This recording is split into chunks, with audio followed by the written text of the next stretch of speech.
প্রিয় শিক্ষার্থী, আশা করি তোমার সবাই ভালো আছো।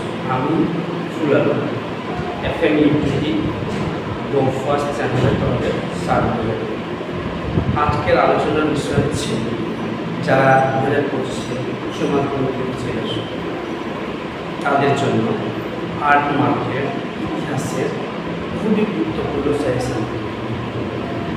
তোমাদের এক্সামে মোট আর্ট মার্কের কোশ্চেন তোমাদের লিখতে হয় 5টি। তার মানে 8 মাসে 40 নম্বর শুধু তোমাদের এই বড় কোশ্চেন, 8 মার্কের কোশ্চেন। তাই এই 8 মার্কের কোশ্চেনগুলো যদি তোমরা আনসার করো তাহলে তোমাদের টোটাল মার্কে অনেক নাম্বার করে দিতে পারে। তোমাদের 8 মার্কের কোশ্চেন আনকমন হলে চলবে না, কমন পেতেই হবে।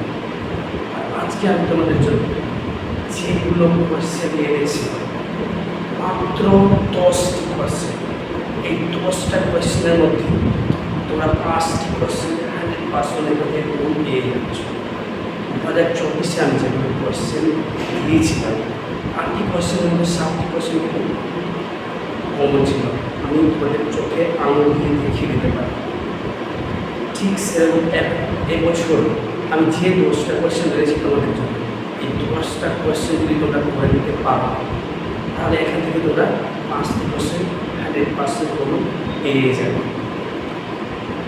ওকে, তো যেগুলো কোশ্চেন আমি তোমাদের জন্য এনেছি সেগুলো তোমরা ভালো করে মুখস্থ করে ফেলো, রেডি করে ফেলো, তারপরে এখান থেকে 100% তোমরা কমন পেয়ে যাবে।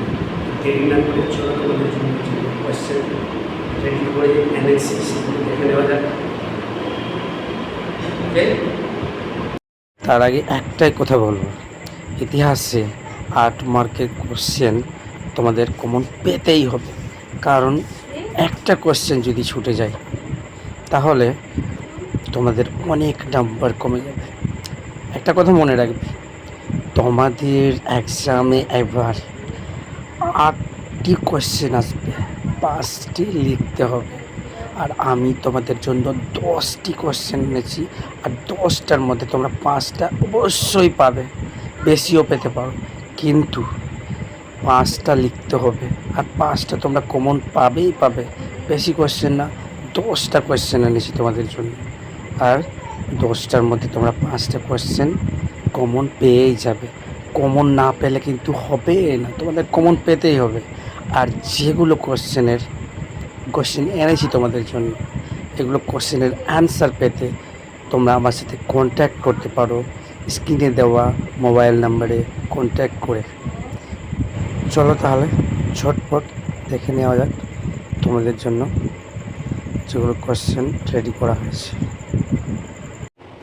আবারও বলছি, তোমাদের এক্সামে 8 মার্কের কোশ্চেন আসবে 8টা, আর লিখতে হবে তোমাদের 5টা। আর আমি তোমাদের জন্য এনেছি 10টা কোশ্চেন। এই 10টা কোশ্চেন কিন্তু বেশি হলো না, কারণ দুটোর মধ্যে তোমরা একটা কমন পাচ্ছ। 10টা করবে, 5টা এখান থেকে শিওর পেয়ে যাবে কমন। তাই আমি যেগুলো কোশ্চেন তোমাদের জন্য রেডি করে এনেছি সেই কোশ্চেনগুলো রেডি করো। আর যদি তোমাদের কাছে অ্যান্সার না থাকে তাহলে অ্যান্সারের জন্য আমাকে কন্ট্যাক্ট করতে পারো। তার জন্য তোমাদের এখানে কন্ট্যাক্ট নাম্বার দেওয়া আছে, সেই কন্ট্যাক্টে যোগাযোগ করো, অ্যান্সার পেয়ে যাবে। ওকে, আর এটা মনে রাখবে, তোমাদের 8 মার্কের কোশ্চেন কিন্তু কমন পেতেই হবে। কারণ একটা কোশ্চেন যদি তোমাদের 4 পড়ে যায় তাহলে 8 মার্ক চলে যাবে, টোটাল মার্কসে তোমাদের অনেক নাম্বার কমে যাবে। আর তোমাদের 8 মার্কের কোশ্চেন 40 নাম্বার আছে, যদি একটাও কমন না পাও, একটা যদি ছাড়া পাও পড়ে, তাহলে তোমাদের টোটাল মার্কসে অনেক নাম্বার কমে যাবে। তাই তোমাদের 8 মার্কের কোশ্চেন কমন পেতেই হবে। আর আমি তোমাদের জন্য যেগুলো কোশ্চেন নিয়ে এসেছি, এখন যেগুলো কোশ্চেন আমি তোমাদের সামনে তুলে ধরবো, এগুলো কোশ্চেন খুবই খুবই খুবই ভেরি ইম্পর্টেন্ট। তাই এই কোশ্চেনগুলো রেডি করো। তো চলো দেখি তোমাদের জন্য যেগুলো কোশ্চেন নিয়ে এসেছি। তো প্রথম কোশ্চেন দেখো, 1 নম্বর, পেশাদারি ইতিহাস বলতে কী বোঝো? পেশাদারি ইতিহাসের সঙ্গে পেশাদারি ইতিহাসের পার্থক্য কী? 2 নম্বর, আধুনিক ইতিহাস লিখন পদ্ধতি সম্পর্কে সংক্ষিপ্ত আলোচনা। এটা ছিল প্রথম অধ্যায় থেকে। দ্বিতীয় অধ্যায়, উপনিবেশবাদ ও সাম্রাজ্যবাদ বিষয়ে হবসন লেনিন এর তত্ত্ব আলোচনা করব। তারপরে কোশ্চেন 4 নম্বর, সাম্রাজ্যবাদ বলতে কী বোঝো? সাম্রাজ্যবাদ উদ্ভবের কারণগুলি আলোচনা করব। তৃতীয় অধ্যায়, ভারতের রেলপথ বিস্তারের কারণ ও ফলাফল আলোচনা করব।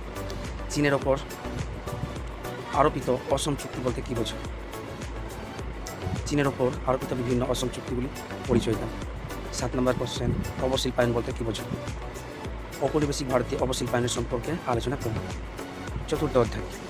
8 নম্বর কোশ্চেন, ব্রিটিশ আমলে ভারতের আদিবাসী ও দলিত সম্প্রদায়ের আন্দোলনের বিবরণ দাও। 9 নম্বর, চীনের চৌঠা মে আন্দোলনের কারণ ও প্রভাব সম্পর্কে আলোচনা করো। 10 নম্বর, বাংলার নবজাগরণের প্রকৃতি ও সীমাবদ্ধতা আলোচনা করো। পঞ্চম অধ্যায় থেকে লখনৌ চুক্তির শর্তাবলী কী কী, এই চুক্তির শর্তাবলী আলোচনা করো। 12 নম্বর কোশ্চেন দেখো, জালিয়ানওয়ালা বাগের হত্যাকাণ্ডের পটভূমি আলোচনা করো। এই ঘটনার গুরুত্ব আলোচনা করো।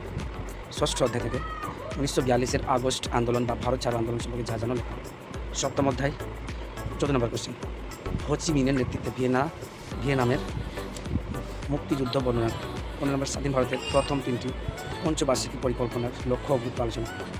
16 নম্বর, জোট নিরপেক্ষ আন্দোলনের মূল্যায়ন করো। 17 নম্বর, ট্রুম্যান নীতি ও মার্শাল পরিকল্পনা সংক্ষেপে আলোচনা করো। তোমরা এখন হয়তো ভাবছো যে আমি বললাম 10টা কোশ্চেন, কিন্তু এখানে 17টা কোশ্চেন কেন? হ্যাঁ, 17টা কোশ্চেন এখানে দিয়েছি, কিন্তু তোমাদের জন্য যে 10টা কোশ্চেন এনেছি সেগুলোর জন্য এখানে মার্ক করে দেওয়া আছে। যেগুলোতে 3 স্টার আর 4 স্টার আছে, এগুলো কোশ্চেন তোমরা দেখবে, এগুলো হচ্ছে 10টা কোশ্চেনের মধ্যে পড়ে। এগুলো তোমরা রেডি করবে, আর একটু যদি বেশি পড়ো আরও বেশি ভালো হয়। তাই কিন্তু এই 10টা কোশ্চেন করলে তোমরা এখান থেকে 5টা শিওর পেয়ে যাচ্ছ। তবুও আমি তোমাদের জন্য কিছুটা এক্সট্রা কোশ্চেন দিয়েছি, এগুলো একটু দেখে নেবে। ওকে।